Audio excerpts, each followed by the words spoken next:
For Detroit Lions fans, the highly anticipated joint training camp practices against the New York Giants definitely were entertaining, but there's definitely also controversy surrounding them. The real question is, are they actually worth doing anymore? We're going to talk about it in this episode, folks, so stay tuned. What are we? What makes us what we are and what we're going to be? It's grit. It's what we started with last year, guys. Doesn't matter if you have one ass cheek and 3 toes. I will beat your ass. Can definitely compete with the big dogs. 10, 5, end zone, touchdown, Detroit Lions.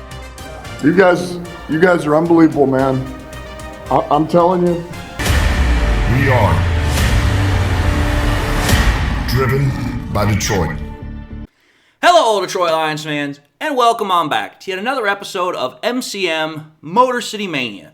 I'm your host, David T. Pike, and as always, we're diving on in. My friends, today's episode, not really going off of any notes.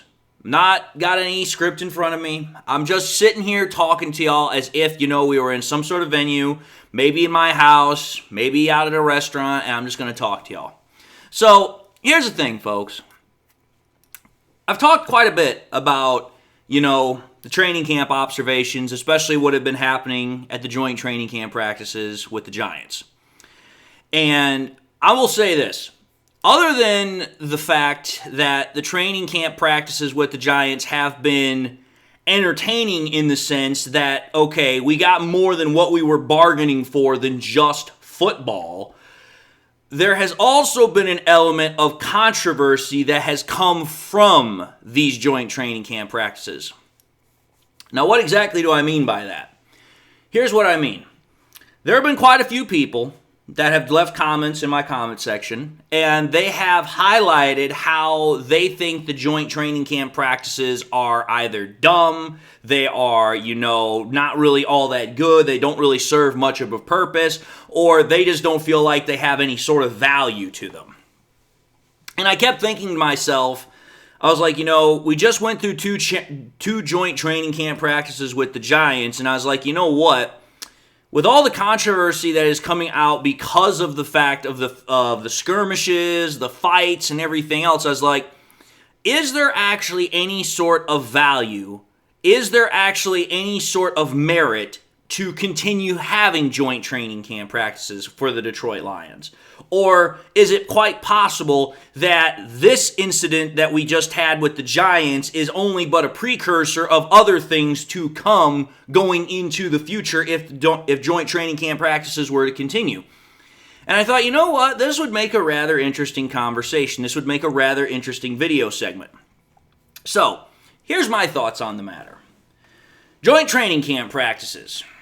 Let's call it for what it is, folks. Joint training camp practices, what they're, and I'm going to put heavy quotation marks on this, what they're supposed to do is it is supposed to be kind of like an acclimation period, if you will, that, okay, you have a different team, a different set of opponents, a different scheme, whatever you want to call it, but it's different.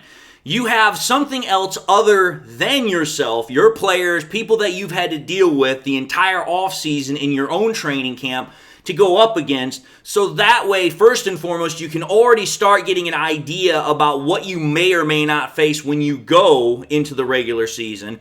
But at the same time, it's supposed to be kind of like a period of time for the Lions themselves, as far as the players are concerned, to have a chance to be like, hey, you know what? We can actually start having, I guess you could call it fun, but at the same time, it's like, hey, we can actually start doing our work about actually preparing for another team. Because it's like, listen, I played football for a decade, and practice gets, I hate to say this, but I'm going to say it and I'm going to be truthful.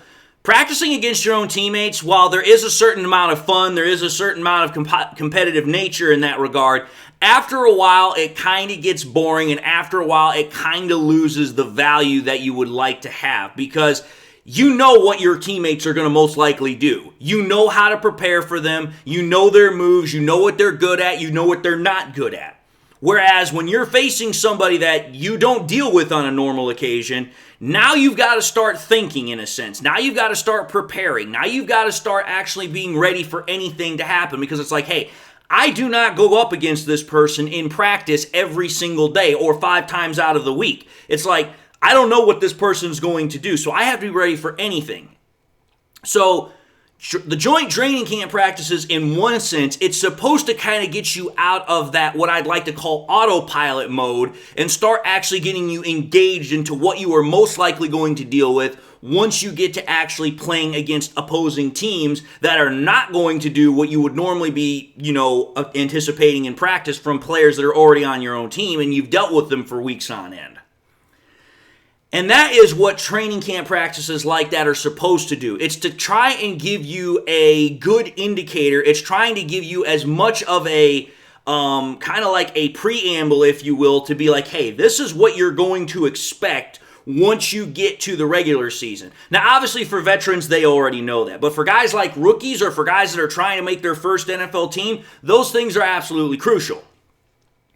But when you take a look at what the training camp practices with the Giants had been, primarily for the last 2 days, it's like, listen, the first day at training camp practices, we're talking about anywhere between a minimum of 8 to double-digit freaking types of skirmishes that are going back and forth between the entirety of practice. It's like, dude, at that point, you are losing the complete value of what those joint training camp practices are about. Because you're spending so much time, 5 minutes here, 10 minutes here, trying to break up all these stupid little skirmishes. It's like, dude, after doing that like 6-8 times, you've now lost a good chunk of your practice time when, let's understand something here. The NFL says, okay, this is how much time you are allotted to play or practice any given day. It's not like the days of old where you could go out and you could have 2-a-days and nobody really gave a damn about how much practice time you were putting in unless it was the coach themselves. The coaches were the ones that used to set the time frame. Now the NFL and the NFLPA has a set rule that says, hey, you cannot practice longer than this period of time. Well, okay, when you have that set parameter, you have that hard time schedule, and now you've got to deal with all of these little skirmishes that are taking up minutes at a time to try and get people to back off, have cooler heads prevail, reset the drill, and do all that nonsense, it really starts eating into the time frame to actually get the drills done, to actually have a good practice. And now what you're doing is you're really frustrating people to try and actually get better at what they're trying to do. And that right there is part of the reason I think that when people take a look at these joint training camp practices, it's like, okay, is it a good opportunity to go out and face somebody else and get a different look, a different vibe, to see a different scheme, a different person? Absolutely it is. But if you're going to be wasting 15, 20, 30 minutes trying to go through all these different skirmishes, resetting up drills because people can't have, freaking adult-like temperament and they're going to act like children, that's where you start running into a very serious problem. And now all of a sudden you've lost the actual nature of what the joint training camp practices are supposed to be. So that's one way to look at it. Now, I also know for some people, they're going to be like, well, here's the other thing. Because I know ever since the whole news about Emmanuel Mosley getting his pectoral torn again, and now he's out for yet another season with another season-ending injury, there are people that I've talked to that are like, listen, the joint training camp practices, we already know they're more highly intensified because, again, you are now going up against somebody else. So now you're going to be feeling like, okay, I've got to rack up the intensity even further. I got to get more physical. I got to get more violent with how I go about handling my business on the field. And it's like, okay, let's understand this as well. As a football player, you love it whenever the pads come on. Because prior to that, you have to keep yourself under control.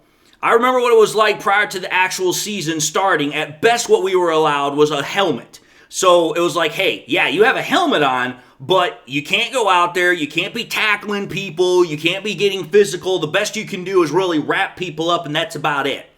So when you actually put the pads on, it's like, okay, now I'm getting almost back to what I can do, which is I can physically shuck, I can move, I can shove, I can tackle, and that, again, is a freedom sense that most players love to have because it's like, listen, I'm no longer bound by restrictions. Which is then why when you have these joint training camp practices, it's even ratcheted up even further because Now you're talking about, okay, I'm going against somebody from another team. And you definitely don't want to be showing up. You definitely do not want to look like you're not prepared physically to go up against another person from another team. So again, you're giving everything you have.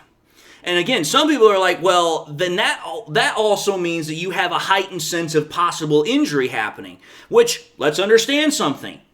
I know this is going to sound cliche, but football is a physical sport. You're going to get injured. There's going to come a point where you're going to get a boo-boo, you're going to get something that gets twisted, whatever. It's going to happen.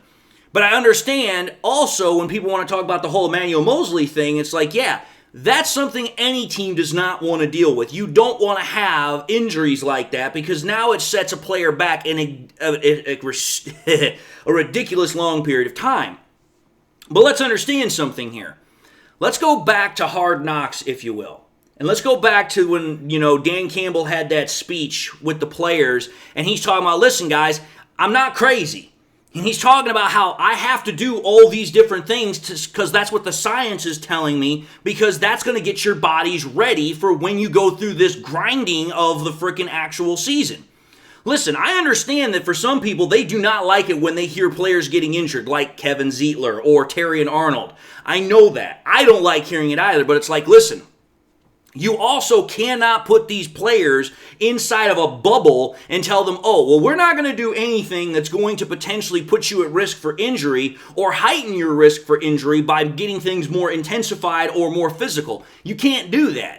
You have to ratchet up, you have to ramp up the physicality so that way when they actually play full go football, their body's not like, oh my God, this is the first time I've actually had to deal with this and I'm not ready for it.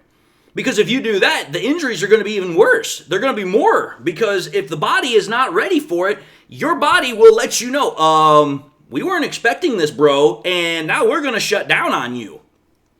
So I get it. People are like, oh, well, now we're having injuries because these Giants players are doing this, that, and the other thing. Dude, it's going to happen one way or the other. Because if you honestly think that going back to our regular training camp and, going up against our own Lions players isn't going to happen with an injury, take a look what happened with John Kaminsky. Kaminsky got injured in our training camp, and his injury is just as serious as Emmanuel Mosley's. So it's going to happen one way or the other. But you have to take a look at the cost, and you have to take a look at the cost effectiveness here. Would you much rather have these players engaging other players and getting their bodies not only physically but mentally ready for what's about to come, or would you try and keep them inside of a bubble and not do any sort of joint training camp practice? And all that's going to do is, if anything, it's going to be more of a harm not doing it rather than actually doing it. Because let's understand the true cost-effective nature of a joint training camp practice. There are at least a couple of things I can think of here, and I've talked about a couple of them already. But number one, the ability to go up against another team to see what they like to do, see their looks, take a look at their schemes, take a look at how their players are performing. That is going to give a player on your squad a much better ability to grow and progress and understand what they're about to get into, rather than if they just continue to practice against their own players for weeks on end. I know that one for a fact. Number two, again, like I was just talking about with the whole injury situation, you have to continue to ratchet up and get the body more physically ready for the kind of grueling season that you're going into with this NFL world. Because it's like, listen, a couple of years ago, the NFL season was only 16 games. Now it's 17 games. And now the NFL's trying to add yet another game on top of that. And that's not including the postseason if you get into the postseason. Which, if you are a wild card team, that's the wild card, the division, the AFC or NFC championship game, and then the Super Bowl. So by the time you're all said and done, you could be playing anywhere between, freaking 18 to 20, 22, 23 games. Your body has to be physically able to do that. And if you're constantly, looking at these training camp sessions, which are the closest thing you're going to get to actually probably playing full-on contact football until the regular season, especially for the vets, you can't deny them that ability to get physically ready. So there's that. But I'm going to say this. At the same time, how do I put this? The fights were absolutely a distraction. And I think I can probably speak to most people. I don't like it when our teams get into fights because it completely destroys the whole point and purpose of why you do the training camps. But we also have to understand something else here.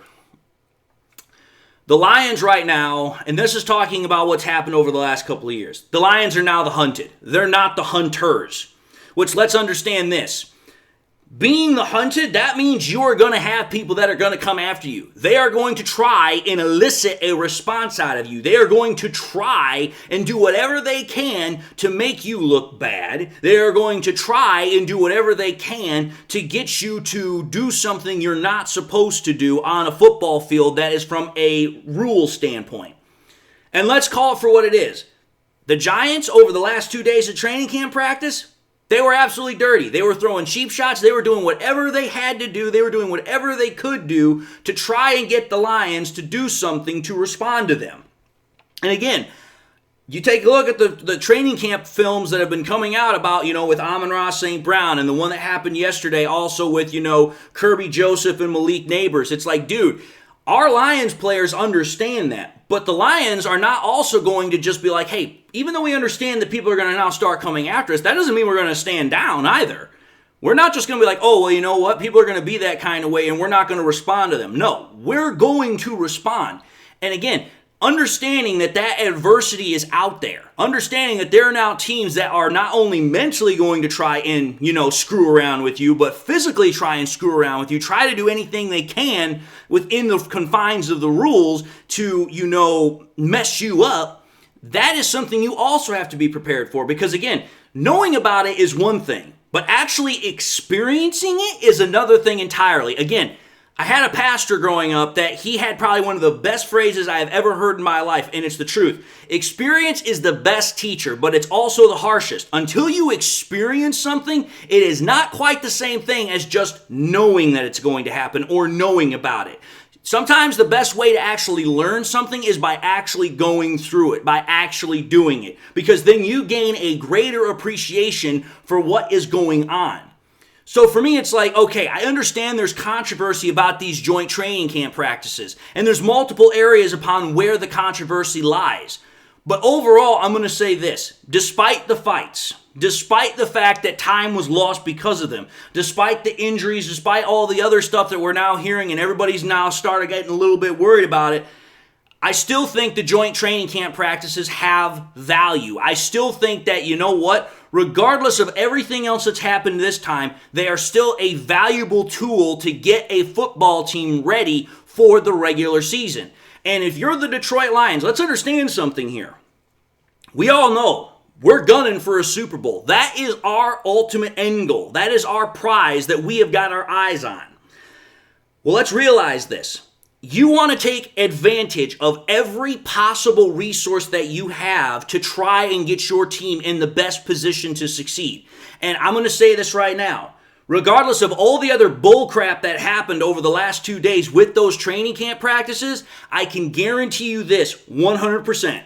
Those Lions players are better for it. They have gained more progression. They have gained more knowledge within those last 2 days going up against the Giants players than if they would have done it against themselves in their own training camp practices. Because, again, when you're going up against somebody else, when you're having to contend with somebody else, that makes you have to bring out even further from yourself. It brings out the best in yourself. So for me, it's like, listen, I understand there's controversy surrounding the joint training camp practices, but I truly believe, and I know that Dan Campbell probably thinks this way too, they do a hell of a lot more good than the potential, and again, heavy quotation on that, potential, because it's not a guarantee, potential harm, potential distractions that they could elicit. Again, were these joint training camp practices the best? No, they weren't. They were sloppy for the most part. But even still, as sloppy as they still were better than just doing training camp practices if you were going up against your own teammates like you've been doing for the last couple of days and going to continue to do for 3-4 more weeks. But anyway, folks, I just figured I'd talk about this because I was trying to think of something to talk about the training camp practices, and I'm like, you know what? I'm done doing the observations because most people have done those to death. Let's talk about something from a fresh perspective here. Let's talk about something that nobody's talking about, And that's why I decided to come up with this topic. But you guys let me know, do you guys think I'm on the mark? Do you guys think I'm off? Do you guys think I missed something and did not miss something? Whatever. You guys always let me know. But again, I just ask you to keep it respectful. I know everybody has their own opinion, but again, that does not necessarily mean we have to get, rude about it. But having said that, I'm going to end this content and say thank you all for watching in another episode of MCM Motor City Mania. If you like what you saw, by all means, I highly encourage y'all to watch the next episode. I also encourage y'all to do one of these three things: like, comment, and subscribe to the channel. If by chance you subscribed in the past and you forgot to do so at the time, or you just subscribed and not had a chance to do so, I highly encourage y'all to subscribe. But I also want to encourage y'all, please, make sure you hit that bell notification icon as well, so that way you guys never miss any more content that I push out, and so that way you guys can always come back as soon as I have something new for y'all. I also want to encourage y'all to share this content with your Lions friends and family members. Share it here on YouTube, share it on Twitter, share it on Facebook, share it anywhere and everywhere you can with everybody and anybody that you can. The more we can share it, again, the greater the channel has a reach, the greater the channel can spread, which means we have better viewership, we have better people that are coming in, more conversation, and that's ultimately what the podcast is designed for, to bring people together and talk about football. And with that being said, to everybody, I hope you all are having a good day. I hope you all have got something in your life that makes you happy, makes you smile. Hope you all enjoyed the content. God bless, and until the next time we meet, I'll see you all in the next episode.